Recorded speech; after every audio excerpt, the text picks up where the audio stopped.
ചെലവ് വഹിച്ചു വെച്ചു കൊടുത്ത 31ാമത്തെ വീട് നമ്മൾ സ്വാഭാവികമായും തെറ്റിദ്ധരിക്കും.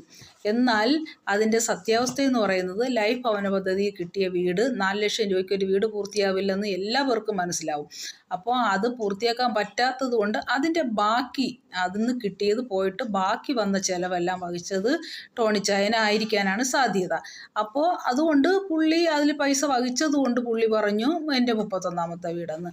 അപ്പോൾ അതിലൊരു പുള്ളിയെ സംബന്ധിച്ചിടത്തോളം ചിലപ്പോൾ തെറ്റ് കാണില്ല. എങ്കിലും നമ്മൾ എപ്പോഴും മനസ്സിലാക്കേണ്ട ഒരു കാര്യം, സത്യമായി ഉള്ളതുപോലെ അതിൽ നമുക്ക് ക്രെഡിറ്റ് കുറവായാലും മറ്റൊരാൾക്കാണ് കൂടുതൽ ക്രെഡിറ്റ് ആണെങ്കിലും നമ്മൾ സത്യമായി പറഞ്ഞു പോകാൻ ശീലിക്കണം. നമ്മൾ എവിടെയും വെള്ളം ചേർക്കരുത് അക്കാര്യത്തിൽ.